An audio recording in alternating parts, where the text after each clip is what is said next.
In the start of every new business, the only thing people look for is how to spend money. In my previous videos, I've mentioned that business is about getting money in, not getting money out. And a lot of people do this mistake where they say, hey, I gotta find different softwares, different places where I should spend as much money as possible because it's a standard. Everybody in the industry uses it. But you couldn't be further from the truth. What the idea here is that there are softwares which you can use that can boost your productivity. They can boost everything you do that are completely for free. You don't need to pay hundreds of dollars of licenses. And I'm going to give you three main examples on how this would work. The first one is every company needs a website. We've talked about websites, and the idea on paying someone for a website, it's a little bit old. I've told you before, everyone can develop a website. If you put in a week of work into a website, you can develop one. So in the beginning, you can also start a business without paying someone immediately. As for the softwares, there are three main softwares which are free of charge. And I'm going to tell you all the differences between the paid ones and the ones free of charge. For the first thing, we got to talk about the tasks, being productive, how to boost the productivity and all that. There's a software called Microsoft Project, and it's actually really good at its job. The only issue is it's a paid software. You got to pay in order to use it, and a lot of people go for it.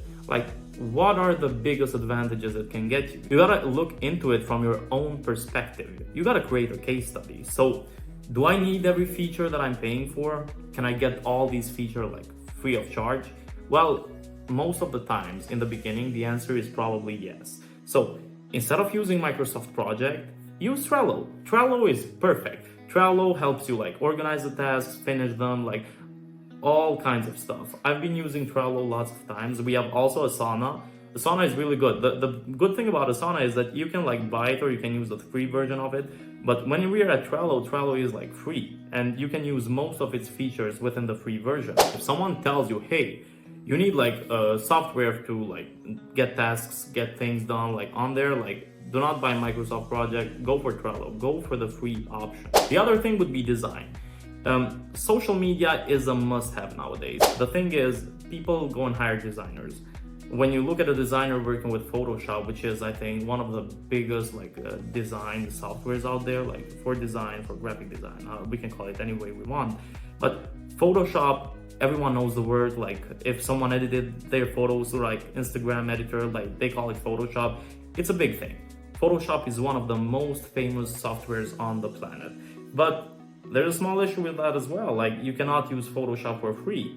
You can go into a free trial and change accounts anytime, but you cannot get Photoshop for free. The idea is you gotta pay for it. You gotta buy a license from Adobe. I'm not saying anything. It's a good software. It's a really good software. We use it in the company for advanced stuff, but there's also a free version of that. We have Canva. I've mentioned Canva in I think 2-3 videos until now, but Canva is really perfect for new business owners. If you're a new business and you're planning on spending money, investing into Adobe licenses in the beginning, that's not the right move, I always say. So go to canva.com, learn to design a little bit. Everything is drag and drop. It's much easier. Also the user experience and the user interface is much better than Photoshop. So on Photoshop, you gotta learn how to use it. On Canva, you can do some clicks, look into something, look at a YouTube video. It's much easier to use. And for the average person, I think you can grasp it really well within 2-3 days maximum. And when we go to the most advanced stuff, let's say, we have video editing. Video editing, if you tell to someone that doesn't know much about video editing, you tell them, hey, I'm going to Premiere Pro.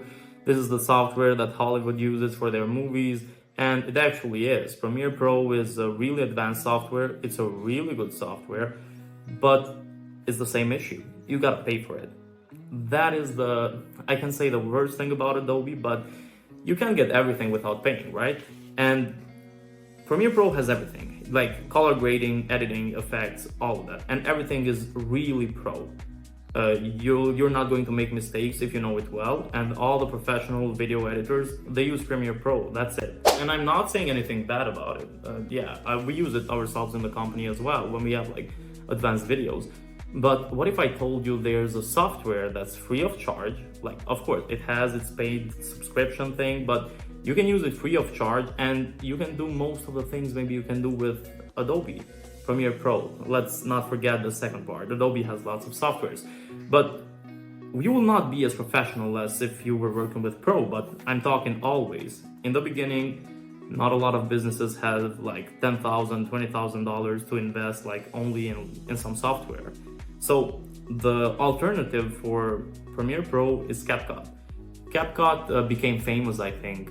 It became famous a year and a half ago, and because it had like some effects, some things you would see in like music videos, and the CapCut would do it automatically. But if you get it for desktop, CapCut is actually a pretty good software to use. It has transitions, it has effects, it has like text to put on it, that you can do auto captions. It has lots of stuff. And regarding CapCut, it's free to use. Like every feature that I've used until now, I haven't had the chance to see like a feature where CapCut says, hey, you cannot use this feature, it's for pro subscribers only or something like that. You gotta pay to use it. Most of the features are for free. And for the basic video editor, if you're planning on like editing videos for maybe a small client, if it looks good, it's all good. You can also choose a bitrate. You can like do the output up to 4K. And in the end of the video, I'll tell you something else about CapCut. Until now, I've told you 3 softwares and 3 alternatives which you should use today. So the first one would be Trello. If you need to organize tasks, like tell your team members, like do all the inside jobs, you should use Trello. The free alternative, it's really good. The second one would be Canva. Canva, I don't know how to call it. Canva is the best graphic design tool right now, the easiest one, and that's why it's a billion-dollar company. And in the end, CapCut.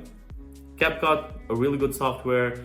It may have some limitations. It will not be as advanced as Premiere Pro, but CapCut is really good. And as for the secret that I told you I'm going to tell in the end of this video, the whole video that you're looking at right now, it's edited with CapCut.